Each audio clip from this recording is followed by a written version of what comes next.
Здравствуйте, дорогие друзья. 9 часов 2 минуты в башкирской столице. И на канале «Аспекты Башкортостана» началась программа «Аспекты Республики», которую сегодня ведут Айдар Ахмадиев и Руслан Валиев, за звукорежиссерским пультом Никита Полянин. Вот в таком традиционном составе со времен еще «Эхо Москвы» в Уфе мы начинаем сегодняшний утренний эфир. Не сказал? Разворот. Да, намоленном, как говорят некоторые люди в составе. Наши трансляции уже в Ютубе, в Одноклассниках и во Вконтакте идут. Вы, пожалуйста, присоединяйтесь с помощью своих комментариев, лайков и репостов. Все это очень полезно и эффективно помогает развиваться нашему информационному изданию. У нас обзор прессы, у нас фрагмент программы «Аспекты мнений» с историком, журналистом Алексеем Кузнецовым. На мой взгляд, вчера был очень душевный эфир, и я получил вот прямо вот нескрываемое удовольствие лично и не заметил, как время пролетело. Вот. Дальше у нас планируется гостья сегодня. После перерыва к нам присоединится директор Республиканского центра социального обслуживания населения Ольга Котельникова. Это подведомственная Министерству семьи, труда и соцзащиты организация, которая как раз-таки собственноручно занимается этой самой поддержкой. Тут важные вопросы есть. Лично мне прямо интересно, а что реального они делают, а что не делают, как говорится, да, какие есть недоработки. Поэтому вы вопросы шлите в чате YouTube-трансляции. Прямо сейчас можете начинать. Да, ну что ж, начнем обзор прессы. Да. И я думаю, что можно начать с того, что я сегодня вот только пока ехал в такси сюда, услышал на волнах радиостанции «Спутник ФМ». Это тот спутник, который еще в Уфе вещал до того, как другой спутник пришел в медиапространство России, ворвался, я бы сказал. Заняв частоту 91,1, где да. раньше эхо было. Да, и в регионах тоже, и в Москве, соответственно. Значит, ведущие в прямом эфире разговаривали о демографической ситуации в России и в Башкирии, в частности. И среди, конечно, такой отвратный, на самом деле, диалог совершенно в плане его содержания и в плане тех вариантов, которые ведущие вместе со своими гостями предлагали, что сделать для того, чтобы демографическую проблему решить. Значит, по их мнению, например, нужно не поднимать какую-то, знаете, вот не поднимать уровень жизни людей, чтобы они действительно стремились к созданию семьи, да, а сделать лежащие места в кинотеатрах зачем-то. Ну, может быть, там какие-то логические цепочки можно выстроить, да, и не будем, прийти вот к какой-то понятному результату. Ну и так далее. Вот все в этом роде. То есть, совершенно пустой какой-то диалог, без каких-либо настоящих нормальных решений. А достойных. Там гости это были просто случайные люди, которые эту тему решили обсудить, или все-таки специалисты в этом вопросе? Это были и случайные люди, это был и эксперт, правда, я вот не помню, как его зовут, потому что я, благо, доехал до того момента, как этот эксперт начал подробно свою точку зрения излагать, но примерно было понятно направление их разговора, их риторика. Очень все очень печально. Видишь, ты слишком такие вот цивилизованные вещи предлагаешь. Поднять уровень жизни, и будет много детей. А у нас же практика показывает, уже 20-летнее почти использование мат-капитала, что это наоборот. Чем меньше денег, чем хуже благосостояние семьи, тем как раз больше детей в итоге получается. Как раз-таки вот с помощью этих самых финансовых инструментов от правительства рождаемость повышается.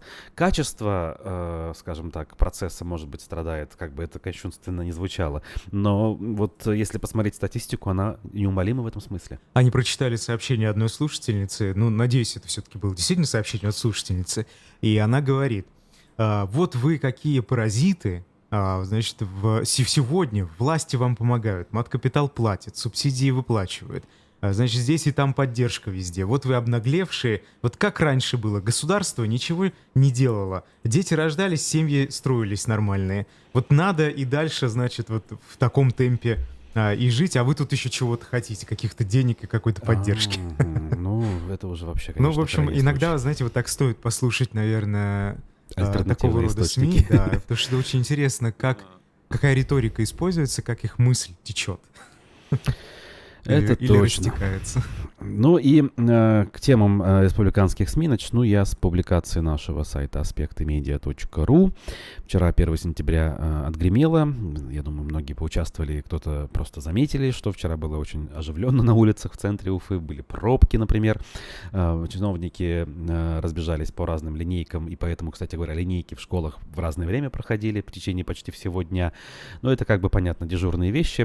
Поздравляем тех, кто отправил детей там в первый класс. Очень волнительная история, как бы это я вот по себе знаю, скажем так, помню очень хорошо. Но и другие вещи же у нас происходят. Например, вчера стартовал конкурс для некоммерческих организаций на предоставление грантов президента в 2023 году. Как говорят, не прозевайте. На конкурс можно представить проекты по 11 направлениям. Соцобслуживание, соцподдержка и защита граждан, охрана здоровья, пропаганда здорового образа жизни, поддержка семьи, материнства, отцовства и детства, поддержка молодежных проектов, поддержка проектов в области науки, образования, просвещения, сохранение исторической памяти, защита прав и свобод граждан. Ух, Так, прекрасно в есть самом один. конце. Да. Встроили красивое слово. Ну и слушай, еще неплохо звучит поддержка проектов и в области науки, образования, просвещения, укрепление межнационального и межрелигиозного согласия, развитие общественной дипломатии и поддержка соотечественников, развитие институтов гражданского общества. Еще один Даже так. любопытный Ну, пункт. институты гражданского общества можно защищать по-разному, как и права человека определенные и определенных людей, да, Мгм. человеку. Какие надо права. Поэтому здесь, конечно, слова-то красивые, как это будет на деле, мы примерно, наверное, можем себе представлять. Вряд ли что-то там внезапно изменится. Резко, Но, да. кстати, вот Мгм. что касается 1 сентября, материал очень интересный на пруфах вышел. «Мама, это же стрёмно. Школьники в Башкирии вынуждены учиться в кинотеатре из-за чиновников». Старейшую школу номер 1 в Крымаскалах закрыли из-за аварийного состояния. Около 400 детей отправляют в здания, которые не предназначены, соответственно, для учебы. Конечно, входная группа кинотеатра, она выглядит, ну, неплохо вроде бы, да, там хотя бы есть лестница, по которой можно подняться, есть даже вон пандус с левой стороны. Вот, ну, понятное дело, что там ни о каких учебных классах речь не идет. Школьники с 1 по 5 класс будут учиться в здании детского сада. Мгм. 6, ну вот так вспомнит детство. С 6 Еще по не 8 очень-то забыли, классы в соседней гимназии. Ну вот это хорошо уже, да. Но в этой гимназии и без того дети занимаются в 2 смены и возвращаются домой, внимание, в 21 час. То есть в 9 часов вечера. Представляете? Ой, а В в чем 9 вина часов. чиновников? Понятно, что детям не позавидуешь тут. То есть обещали, но не сделали, или в принципе не обещали в данном случае? Давайте попробуем, да, выяснить. Так, ну вот тут есть такой подзаголовок у этого материала. Легенды уже приписывают сюда жену Хабирова. Школа номер 1 имени Чугункина в Крымаскалах построена еще в 50-х годах по сталинскому проекту. По словам главы администрации района Альфира Сабирова, трехэтажное здание в 2020 году, еще в 2020 году, было признано аварийным и не подлежит восстановлению. Но вот с тех пор примерно 400 детей вместе с учителями теснятся в других, вот, как я уже сказал, образовательных учреждениях.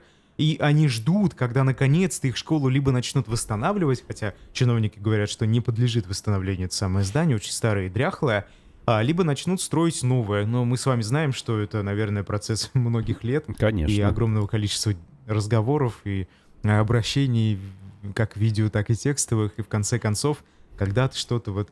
Вы знаете, интересно, очень вчера в интернете наткнулся в ТикТоке это было, который вот у нас сейчас то ли заблокирован, то ли не заблокирован, непонятно, что вообще там происходит. Наткнулся на канал, где человек звонит разным чиновникам по следам реальных историй в разных регионах голосом Владимира Путина. Так. И вот он говорит: Владимир Владимирович Путин вам звонит. Вот, значит, вы что там, ошалели, что ли? Вы что делаете?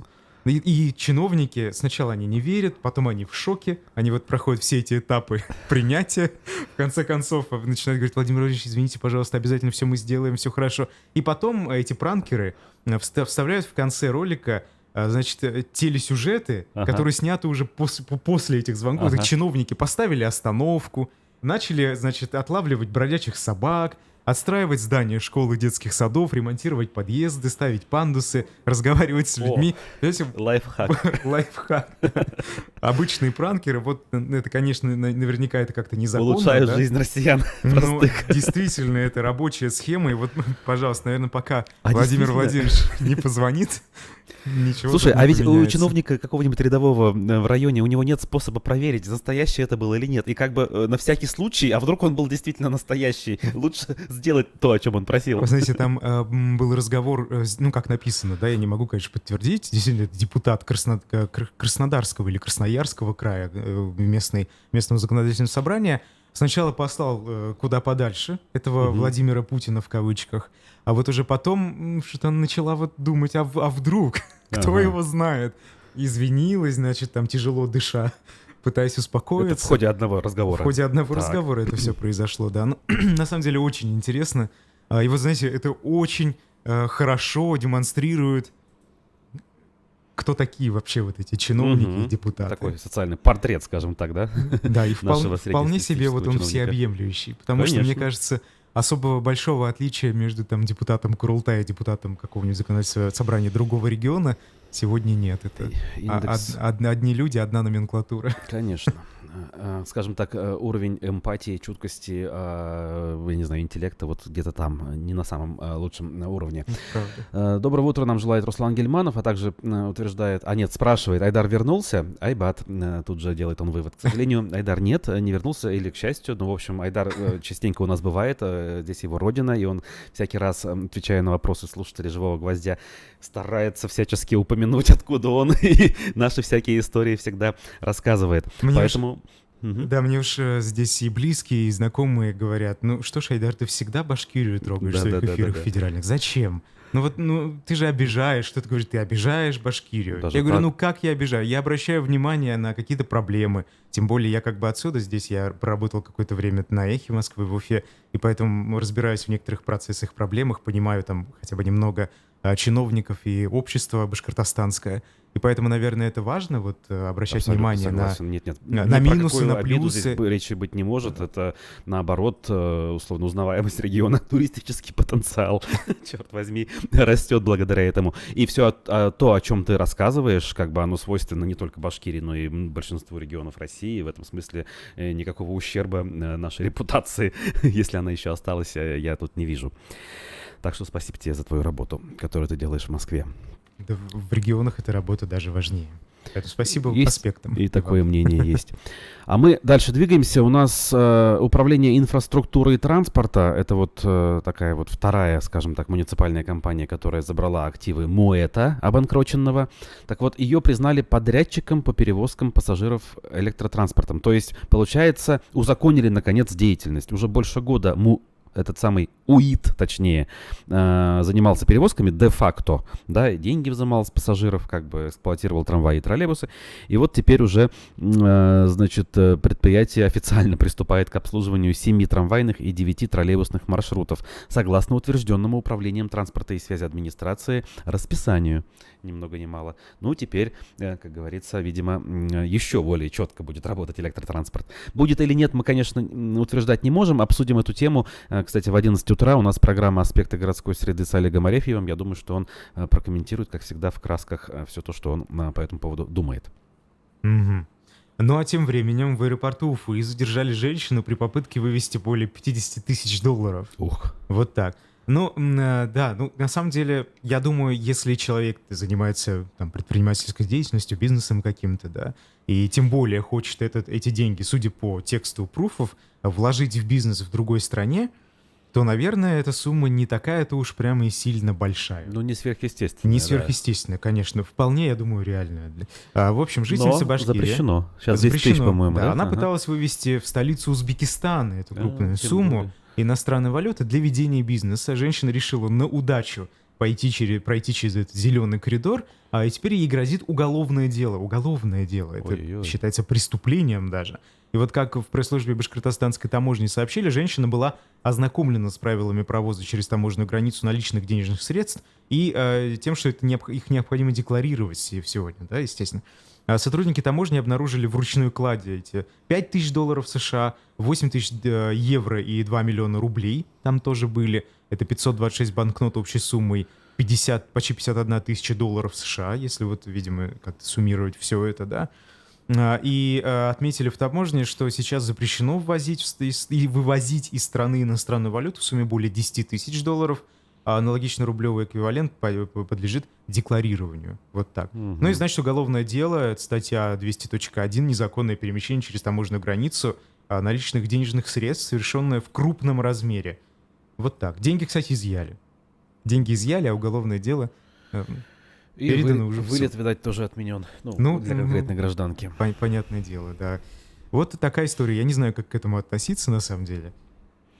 Ну, сложно сказать, конечно, это индивидуальный случай, как бы, что думала женщина, для чего она это делала, благие это цели или нет. Ну, что тут скажешь, как бы, правила есть правила, какие бы они ни были. Понятно, что, например, я бы хотел бы, наверное, чтобы они были хотя бы теми, которые раньше существовали, да, до событий февраля и марта, когда бы посвободнее с этим было. Хотя и раньше существовали определенные нормы, скажем, которые требовали пройти через красный коридор или через зеленый коридор, в зависимости от того, что и сколько ты перевозишь через границу. Так, дальше. Тему образования так или иначе затрагивали вчера многие наши коллеги. И вот Медиакор-сеть сообщила, что родители пожаловались на принуждение к изучению башкирского. Ну, наша такая избитая тема. Я думал, к пению гимна России. А вот посмотрим, будут ли жаловаться, пока нет. Значит, о том, что башкирский язык обязателен для изучения с 1 по 11 класс, родителям учеников Салаватской школы 23 сообщил учитель в классном чате неуклюжей фразой. По новому стандарту в сфере образования с 1 по 11 класс изучение башкирского языка будет являться обязательным предметом, таким же, как математика, русский. У всех школ города этот предмет будет обязательным, не только у нас, говорится в сообщении. Тут еще отдельно отмечают журналисты, что орфография и пунктуация сохранены, и они действительно вызывают вопросы. Учитель. У учителя, именно. А учитель, интересно, преподаватель какого? А вот Языка или предмета? классный руководитель, и все, других данных Ну, нет. понятно. Прочитавшим, как это принято в школьных чатах, предложено ставить плюсики, которые, вероятно, и будут истолкованы как законно полученное согласие на изучение. Однако родители не поверили на слово педагогу. Скрин сообщения опубликовали в соцсети. Ряд пользователей уже прокомментировал, что действия школы незаконны. Судя по тому, что упоминаются все школы города, отдел образования в курсе и поощряет происходящее, пишет жительница Наталья. Светлана отмечает, что педагоги собрались вести разговоры о важном, а врать так и не разучились.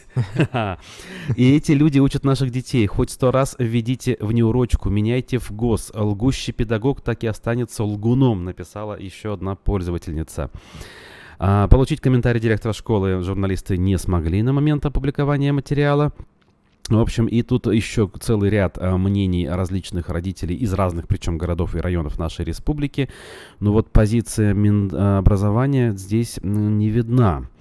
И лишь напоминает издание, что о том, что детей нельзя насильно учить башкирскому, высказывался и глава региона Ради Хабиров. Оказывается, на 5-м Курултае Башкир он потребовал прекратить принуждать изучать родные языки в школах республики, но при этом сделать их модными и востребованными. Я напомню, что Всемирный Курултай 5-й состоялся у нас в июне 2019 года аж. Довольно-таки давно это было, мы тогда об этом подробно говорили, там активистов вытаскивали, в том числе и выносили из зала, всякое там было, но вот и про языки, видимо, тоже говорили. Вот что касается этого принуждения, когда я учился, его в нашей школе, кажется, не было. Вообще? Прям принуждения? такого принуждения не было. Нет, Мгм. башкирский язык изучали, конечно. Где-то человека 2-3 из моего класса только ходили на родной русский. Я ходил на башкирский. И вы знаете, уровень преподавания, не только это связано с моим учителем конкретным, да, я вот знаю и в других школах, и с другими учителями в моей, например, школе. Такая же история совершенно, когда башкирский язык почти не изучается. Мгм. Уроки проходят, знаете, это больше, наверное, разговоры с учителем, выслушивание их рассказов о жизни или даже в некоторых случаях просмотр их фотографий с отпуска. Вот. И о конкретном изучении языка, вот прям настоящем изучении, там речи почти не шло. Да, мы проходили какие-то темы, но явно дети, которые даже, вот как я, например, знали башкирский язык, прям много информации оттуда не получили. Я так и не научился, например, очень грамотно писать на башкирском языке, хотя я пытался, да. Хотя, кстати, башкирская орфография, она довольно-таки проста. Как слышишь, так и пишешь, по большому счету, в отличие от той же самой татарской. Я, например, и то, и другое изучал. Я помню, что диктант по башкирскому языку я легко писал на отлично, потому что достаточно было просто слушать, что тебе говорят, и писать, как слышишь. Вот и все. Да, кстати, есть такое. Вот. И вот то, что ты рассказываешь, для меня, конечно, удивительно. Город, да, относительно как бы, цивилизованный район. Айдар учился, в общем, сам по себе хорошо, да, наверное, я в учился хорошем классе. в очень средней школе. Да, но при этом как бы учили в целом, как я понимаю, неплохо. И вот это вот все происходит. Я такое встречал, но лишь в конце, наверное, своей школьной программы, когда с районов Крайнего Севера в Башкирию перебрался. И то это было, даже не на башкирском языке, а на каком-нибудь... Господи, на призывной подготовке, может быть. На труде это было. Нет, в остальных предметах всегда было серьезное изучение того, о чем предмет. И на допризывной подготовке, и на башкирском языке все-таки. Прям-таки печально, конечно, за наше образование. У меня есть подозрение, что, может быть, в каких-то сельских школах с этим обстоят дела лучше, с изучением башкирского. Не, ну там, где живут носители языка, условно, Да. жители башкирской деревни, ну, Да. наверное, они там действительно как бы... Ну, им там изучать язык уже не надо. Надо его оттачивать, грубо Ну говоря, да. и надо совершенствоваться в грамматике, там, каких-то пунктуационных вещах. Все. А вот для тех, кому надо изучить язык, не владеющим людям, да, там, русским тем же жителям нашей республики или представителям другой национальности. Вы знаете, я Это вот по всё? себе могу сказать, что понимание необходимости изучать родной язык, наверное, знать его, да, вот даже не то чтобы необходимости, а какого-то такого большого желания приходит как-то с возрастом, что ли, с пониманием. Вот я когда уехал из Башкирии, теперь живу в Москве, я понимаю, как оказывается классно, что я знаю свой родной язык, башкирский язык, еще помимо русского. Это, наверное, мне даже помогает в изучении там английского языка, да, как-то мы же все-таки билингва, они с точки зрения науки более способны изучать другие языки тоже.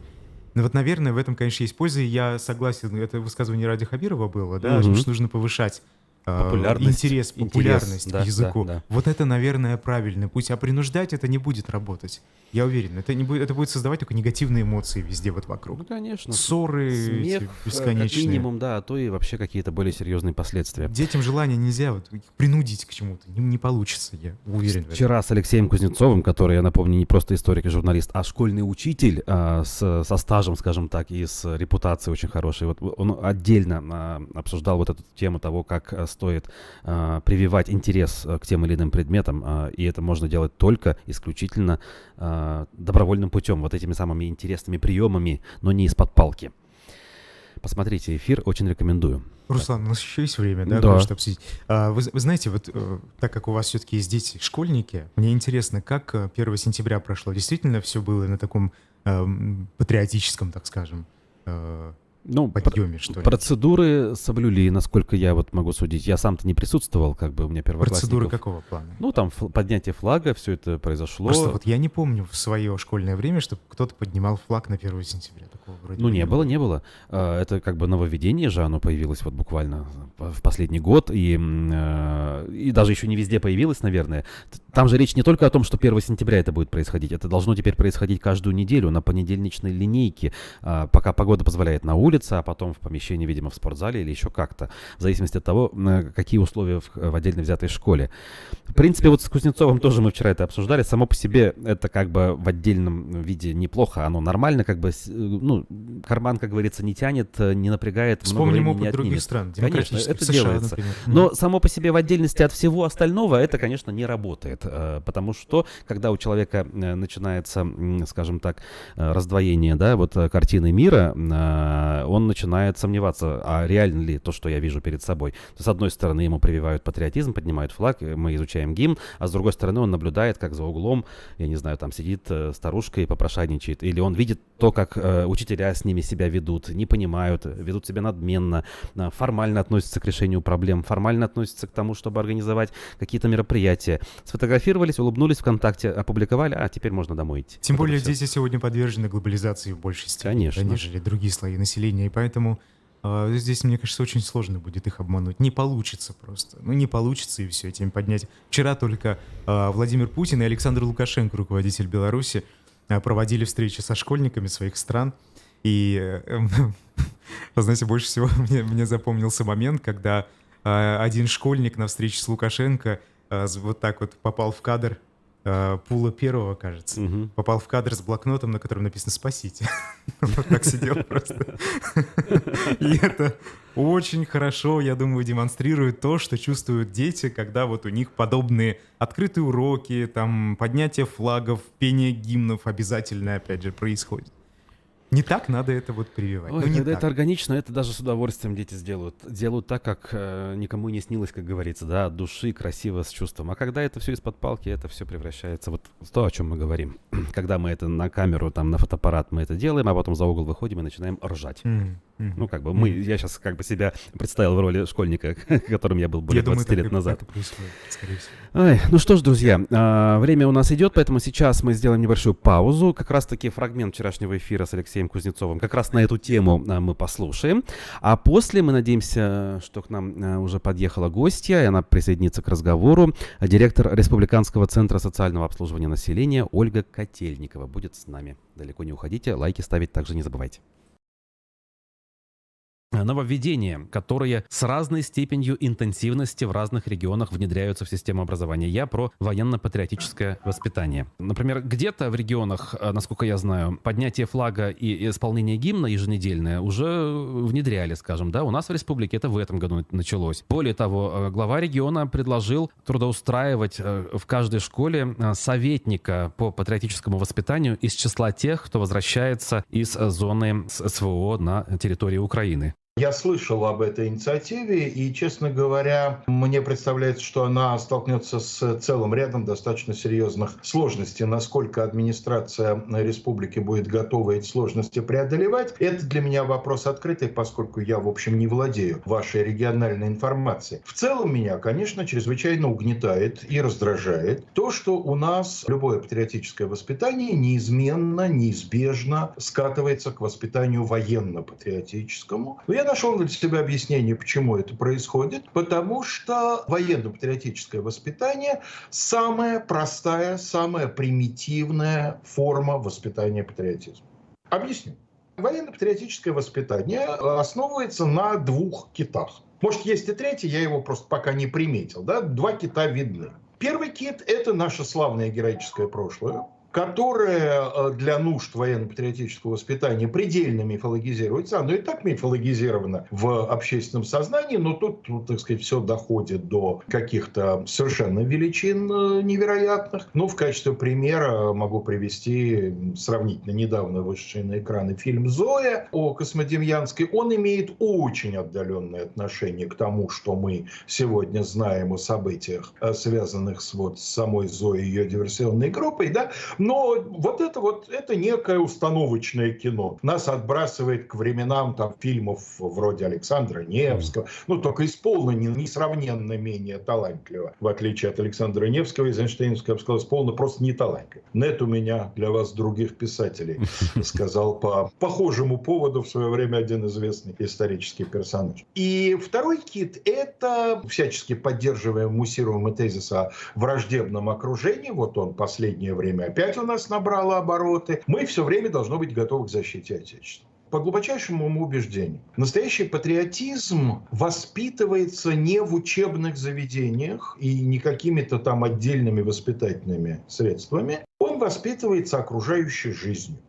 Как ни странно, парадокс, на который мало кто обращает внимание. Когда заходит речь о патриотическом воспитании, у нас постоянно, в том числе и наши государственные деятели, ссылаются на опыт Соединенных Штатов. Да, вот как раз хотел задать вопрос. Так вот же у них работает. Абсолютный бред, да. Главный наш враг, америкосы, англосаксы, все плохое от них. Но как только нужно внедрить подъем флага и исполнение гимна, тут же вот тебе американский опыт. Американцы действительно в большинстве своем неподдельные патриоты. И не считают зазорным это демонстрировать, иногда такими методами, которыми у большинства наших соотечественников вызвали бы раздражение. Но на чем основывается американский патриотизм? Не на системе государственной пропаганды, не на уроках в школе, да, не на том, что все американцы обязаны вступать в скаутскую или какую-нибудь там приравненную к ней молодежную организацию. Они основаны на том, что средний американец, конечно, всякие бывают американцы, но среднестатистический американец исходит из того, что его страна о нем заботится. Это был фрагмент программы «Аспекты мнений» с историком, журналистом и педагогом Алексеем Кузнецовым. Еще раз рекомендую эфир к просмотру и прослушиванию. Да, очень интересно получилось. Так, а теперь представляю нашу гостью, директора Республиканского центра социального обслуживания населения Ольгу Котельникову. Ольга Борисовна, доброе утро. Доброе утро. Ну, давайте в двух словах, что за учреждение? Я, конечно, уже объяснял нашим зрителям, что речь о подведомственном Министерству семьи, труда и соцзащиты учреждении, но вот все-таки поподробнее, когда оно создано и с какой целью, и, я не знаю, сколько вас? Да, с 2016 года работает наше учреждение. Это, наверное, в большей степени ресурсный центр Министерства семьи, труда, соцзащиты, потому что мы первоначальная, конечно, наша задача – это функция, да, мы должны признать гражданина нуждающимся в социальных услугах, далее определить его туда, куда необходимо. Это может быть обслуживание на дому, это может быть стационарное обслуживание, дом-интернат или психоневрологический интернат, либо это может быть приемная семья. Это вот как бы основное. Но помимо этого наш центр занимается огромной массой работы. Это и аналитика, это сводный анализ по всей республике, во всей сфере социального обслуживания. Это и по трудовым там соглашениям. То есть объем работы интересный, большой, но, наверное, мы сегодня поговорим об основном, да? Ну да, ну опять же уточню, основная категория граждан, которые пользуются вашими услугами, скажем так, по своей воле или не по своей? Пожилые граждане пожилые. и инвалиды 18+. Угу. Но при этом у нас также есть скажем так, такое направление. Мы выдаем сертификаты на реабилитацию детей-инвалидов.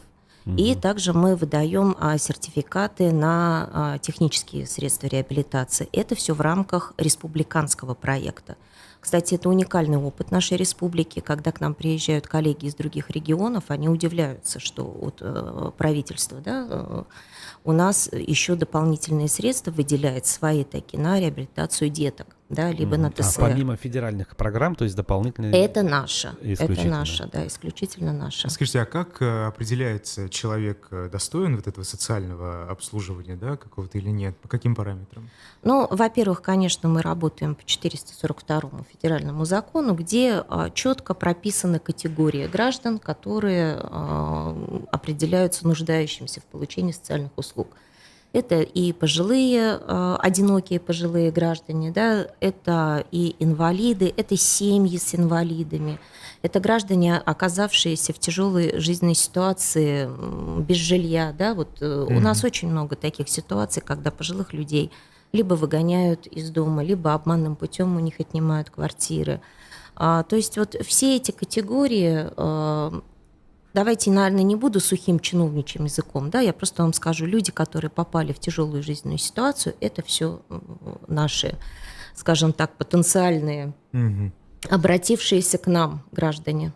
Как вы их находите? Как это происходит? Конечно же, здесь у нас получается, в принципе, заявительный характер, да, то есть человек сам должен обратиться. Очень часто к нам поступают обращения от неравнодушных соседей. Очень часто к нам поступают обращения, ну вот люди мимо проходили, да, увидели человека, который нуждается. Бывает, что люди пишут главе республики, и к нам эти письма, соответственно, уже попадают, мы выезжаем и разбираем конкретную ситуацию, как помочь человеку, уже смотрим. Также к нам поступают обращения из больниц. В прошлом году у нас была ситуация, когда к нам одна из больниц обратилась, 5 лет у них находился человек после инсульта, без документов, без всего. И вот выехали наши социальные координаторы, мы ему буквально за 2 месяца восстановили весь пакет документов. Я вам хочу сказать, что это действительно даже для нас тяжелый труд, потому что это взаимодействие, да, вот со всеми должно быть. Но, тем не менее, когда мы привезли паспорт нашему сербу, вот вы не поверите, он плакал, потому что человек себя вновь ощутил, да, человеком с документом. И после этого мы уже его определили в дом-интернат, в геронтологический. То есть, когда говорят соцработник там, посетил инвалида, это вы или не обязательно? Соцработник посетил инвалида, это, как правило, о том, это надомная форма обслуживания, и там вот непосредственно социальные работники, они в определенное... То есть вот смотрите, когда человек к нам обратился, ему составляется индивидуальная программа получения социальных услуг, индивидуальное, потому что у каждого свой спектр, да, что ему необходимо. И социальный координатор, он уже определяет, какая форма ему необходима. Это либо стационар, либо это на дому. То есть это ваш сотрудник, социальный координатор, да. Он, условно говоря, выезжает на место, да, и составляет эту самую картину. Совершенно верно, да, конечно. Обязательно акт, обязательно смотрим, в каких условиях человек живет. Огромная там анкета, то есть срез дается его физического, психологического состояния. Очень большая работа. И после этого человек, вот если он, все у него хорошо, даже у него, если есть родственники, но они весь день на работе, да, вот бабушка, она весь день дома одна, она лежачая. И тогда определяется ему социальный работник. Приходит социальный работник и помогает. Скажите, а какой процент отказов? Отказов от чего? Ну, вот когда приезжает социальный работник к человеку и понимает, что он пока не подходит по параметрам. Бывают такие случаи? Когда мы отказываем, да? Да. Ну, крайне редко такое бывает, потому что к нам уже обращаются действительно те, кто нуждается. Ну, вот как-то очень... Я даже не могу за последние 1,5 года, и не было такого случая, чтобы мы кому-то отказали. Вы знаете, раз заявительный характер, наверное, здесь очень важно популяризировать, вот как бы, чтобы люди знали о вашем республиканском центре. Я, хоть и вот сейчас уже почти год не живу, но до этого я тоже не слышал совершенно о нем. Какие пиар, что ли, кампании проводятся, как рекламируется ваша деятельность? Для этого и собрались, да? Поэтому мы, конечно, я, честно говоря, вам очень признательна, что пригласили на эфир. Всем всегда, вашим коллегам, говорю слова благодарности, потому что только благодаря вам наше население может об этом узнать. Но в то же время у нас с прошлого года в нашем центре появился пресс-секретарь. То есть это тоже обязательная такая замечательная у нас прям позиция. В средствах массовой информации теперь выходят статьи, социальные сети. Но все равно охват, конечно, хочется сделать больше, потому что, ну давайте так, я сама в социальной сфере работаю 1,5 года. Раньше я работала в бизнесе, в общественных организациях. И, откровенно говоря, я вот прям такой мой, да, взгляд, скажем так, когда я пришла в социалку, ребят, так много делается нашим государством, реально много делается для людей. Помощь, много программ по выплатам, по всему. Люди не знают об этом. Вот, у нас считается же, что как бы не дорабатывает государство, у нас постоянно, скажем так, ущемленные категории граждан ущемленными остаются, скажем так. И мы всякий раз говорим, почему же у нас так? Вот. Поэтому зовите нас, приглашайте, помогайте. Больше, чем потребностей реально реализованных, получается, так что ли? Ресурсы есть. Ресурсы есть. Очень много программ, действительно, они работающие программы для того, чтобы помочь людям. Это есть, это действительно работает. Вот смотрите, в Москве, например, судя по моему опыту, да, многие знают об НКО «Ночлежка». Я не знаю, вот если мы нашли человека, который бездомный, мы можем ему помочь, мы позвоним волонтерам ночлежки, они приедут и его заберут, условно, накормят, оденут там и пристроят куда-нибудь. А при этом это НКО. Как правило, в нашей стране они живут без должного финансирования, соответственно, да, грантов не хватает, они как-то пытаются выживать благодаря там своим вот просто своему желанию это делать. У республиканского центра, я думаю, у структур, которые связаны с государством, все-таки с финансированием дела получше обстоят. Вот почему все же НКО, они будто бы более заметны, более известны, что ли? Более гибкие. Потому что они, ну, давайте так, не связаны по рукам и ногам, да, определенными регламентами. То есть бюрократия здесь мешается? Даже не столько бюрократия, сколько, знаете как, над нами же очень много надзорных органов. И любой гражданин, он может обратиться в прокуратуру, и если ты вышел за рамки, да, какого-то функционала, то есть здесь тоже мало никому не покажется. Но так прописано, да, в законодательстве, мы должны, соответственно, так и работать. Но при этом я хочу сказать, что вот вообще вот Министерство семьи, труда, соцзащиты, да, вот его не зря называют Министерство неравнодушных людей. Там действительно работают неравнодушные люди, которые пытаются выйти, да, вот за рамки и помочь. То, что касаемо ночлежки, то, что касаемо НКО, вообще у нас прекрасная история в республике.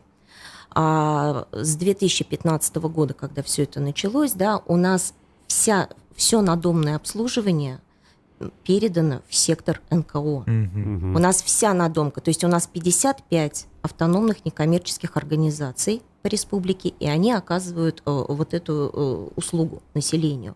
Они субсидируются.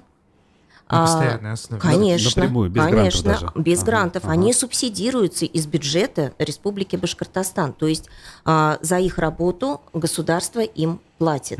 По большому счету мы выступаем заказчиком, да, чтобы они обслуживали эту категорию людей. То, что касаемо ночлежки. Прекрасные ребята, они приезжали в прошлом году сюда, в Уфу, мы с ними познакомились. Наш министр Ленар Хакимовна, она вот действительно загорелась этой темой. И более того, я хочу сказать, да, у нас вот есть центр «Бомж» на Колгуевской, да, но его недостаточно, да, для того, чтобы...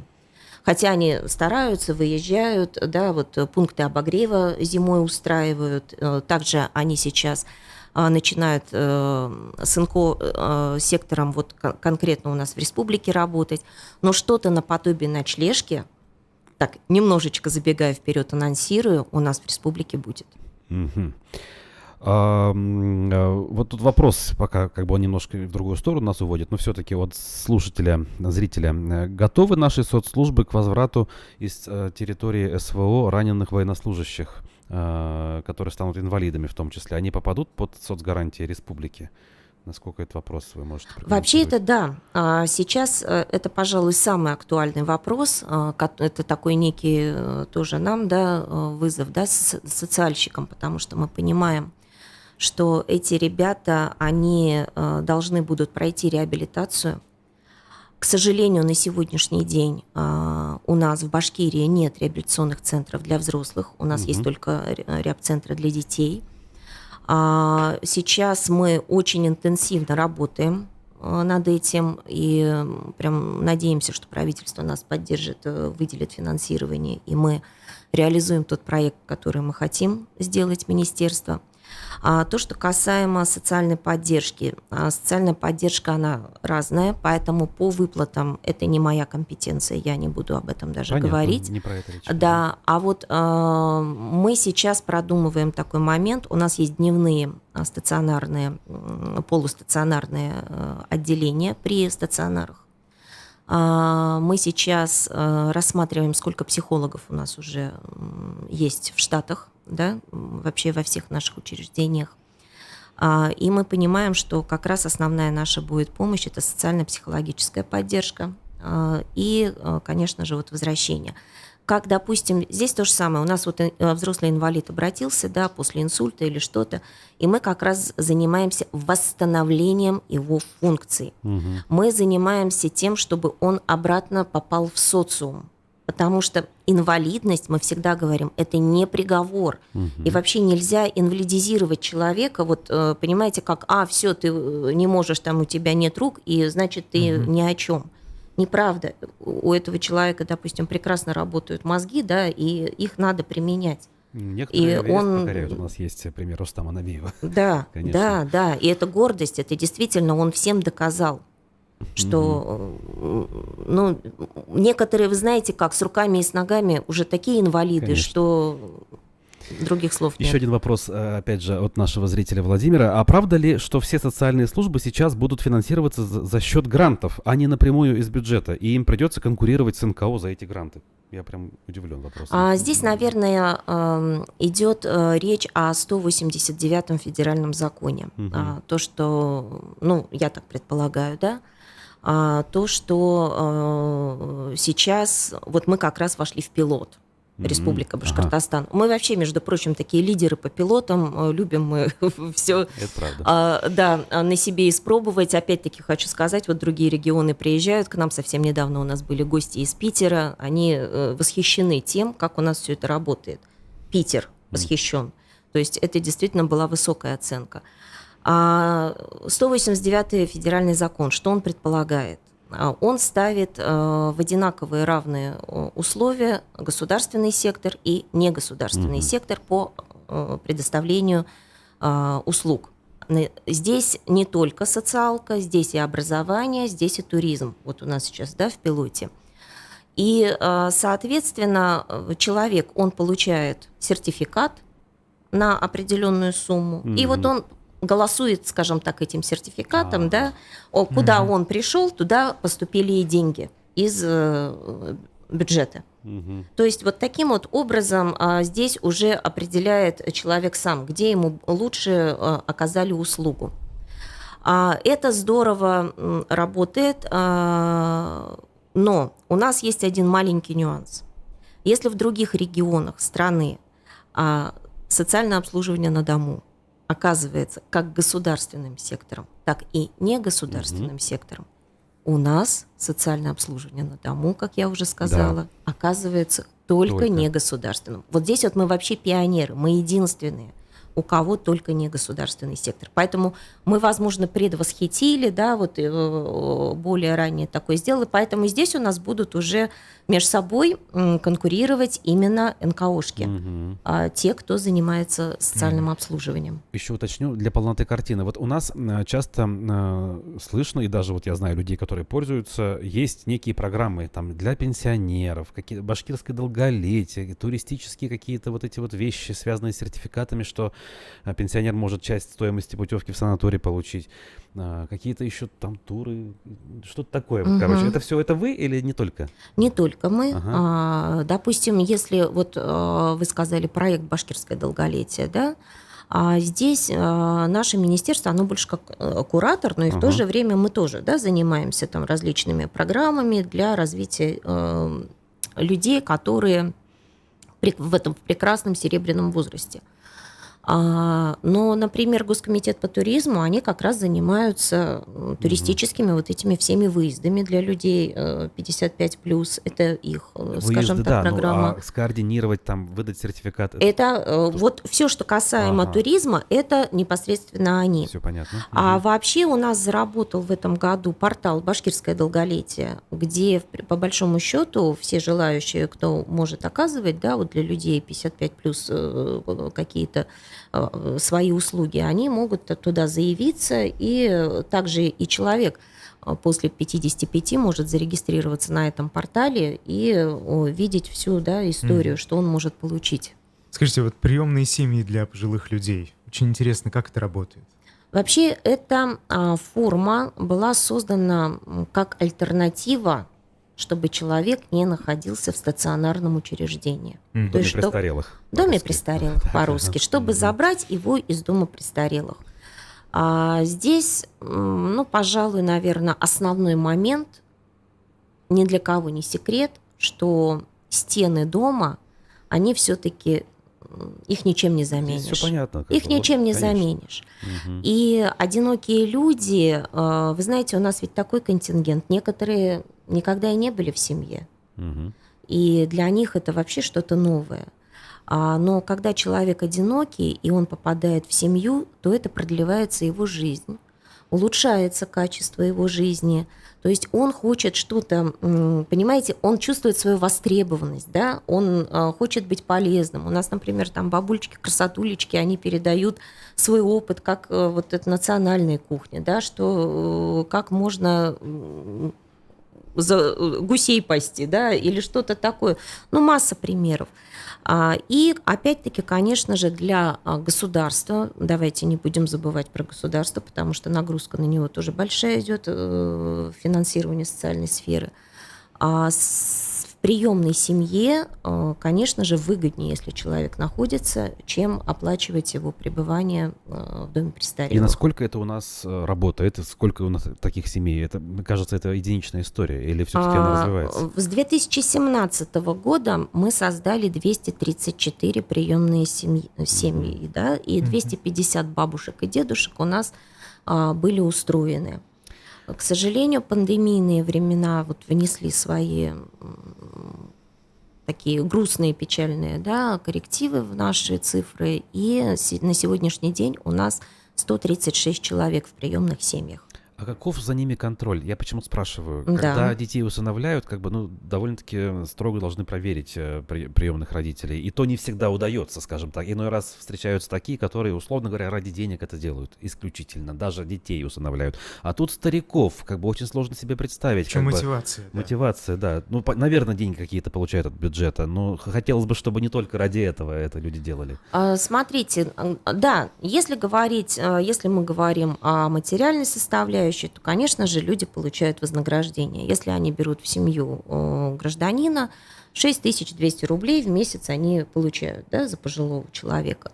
Если это человек после 85 плюс, да, то и там инвалид первой категории, то уже 8 тысяч, да, получают. Кто-то берет по 2, по 3 человека. Помимо этого вознаграждения, как правило, 75% от пенсии идет в семейный бюджет. И таким вот образом в обязательном порядке 25% у пенсионера должно всегда оставаться там на руках, на карте, да, то есть это его личные расходы.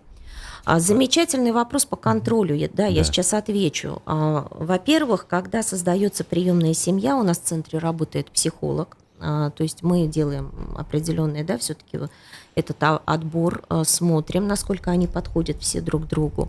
Далее подписывается 3-стороннее соглашение. И мы являемся, то есть между человеком, который принимает в семью, тем, кто идет в семью, и мы, Республиканский центр соцобслуживания, как уже контролирующий орган. 2 раза в год в обязательном порядке мы выезжаем в эту семью. То есть мы приезжаем, и мы смотрим, как наш там бабулечка, дедулечка себя чувствуют, и как они живут, в каких условиях. Это обязательно. Контроль есть. Вот интересный момент. 75% пенсии – это обязательно они должны передавать в семью? Или это рекомендация? Это рекомендация, да. Но, как правило, они передают все равно, потому что, смотрите, ему нужны лекарства. Кто будет приобретать эти? На какую? Конечно же, это лекарства, одежда. Приемный родитель не может на 6 тысяч, да, все это сделать. И я хочу сказать, что у нас есть потрясающие приемные семьи, которые и свои деньги вкладывают, и их дети приезжают, помогают с этими, да, пожилыми людьми. Они уже как родные. Правильно я понял? Это альтернатива этим социальным приютам, которые у нас, кстати говоря, с негативной точки зрения прошумели 1,5 года назад. Помните, да? Там концлагерем называли у нас тут 8 марта в поселке и так далее. Это ведь вместо этого смотрите, да. И вообще эти социальные приюты, конечно, это для нас головная боль, потому что они же не подконтрольны нашему министерству. И мы порой даже и на территорию-то к ним попасть не можем, чтобы к нам поступает, допустим, сигнал, что там держат человека пожилого, да, все у него это, помогите. Каким образом? Мы единственное, что делаем, мы обращаемся с этим запросом в прокуратуру, да, просим организовать этот совместный выезд, и уже тогда едем и смотрим, насколько там действительно все плохо. Но это опять-таки по сигналу. Они же иногда возникают, мы даже не знаем, где там, в каком месте открылся там какой-то этот... То есть постоянного надзора над ними нет? Лицензирования же нет этой деятельности, поэтому мы тут, я говорю, мы даже не имеем права туда вмешиваться. Ольга Борисовна, до начала эфира мы с вами пример, да, начали обсуждать. Хотелось бы, чтобы вы им поделились. Тем более, что я как раз эту историю немножко знаю по чату СПЧ, в котором я состою. И буквально вчера коллеги обсуждали. Мужчина в сквере Маяковского, там что делать, куда передать. Я этот диалог видел. Оказывается, он оказался под вашим вниманием. Что там дальше было? Давайте так, с чего началось? Да, скажем так, что как раз Диана Фарахова, да, обратилась к нашему замминистру Анне Николаевне Тоболиной. Анна Николаевна пересылает это сообщение мне. Тут же я отправляю наших социальных координаторов. Это в принципе, идеальная схема, как работают социальные координаторы. Например, как раз разбираем. Да, приезжают на место социальные координаторы. То есть целая бригада, что ли? Один человек? У меня выехали 2 человека, плюс водитель, да, потому что ситуации бывают разные. Приехали, дедушка чистенький, довольно-таки, действительно, видно, что там без вредных привычек такой, да, взяли у него паспорт, посмотрели, проверили. Пробили, конечно, по нашей уже там базе данных, да, совместно также с Дианой Фараховой нашли его полюс медицинский, что вообще сразу мы понимаем, ура, нам повезло. И параллельно мы начали обзванивать больницы. Здесь я хочу поблагодарить, конечно, наших медиков, коллег из госпиталя ветеранов, что они тут же откликнулись. Мы сразу же собрали все эти вещи дедушки. Я после эфира вам прям фотографии даже покажу, вот как вот его сопровождали, посадили в нашу машину Республиканского центра социального обслуживания населения, привезли в госпиталь, и теперь, но мы на этом не остановились. Для чего это делается? Почему к медикам самый идеальный вариант? Потому что, чтобы человека устроить в дом-интернат, ему необходимо собрать определенный пакет документов.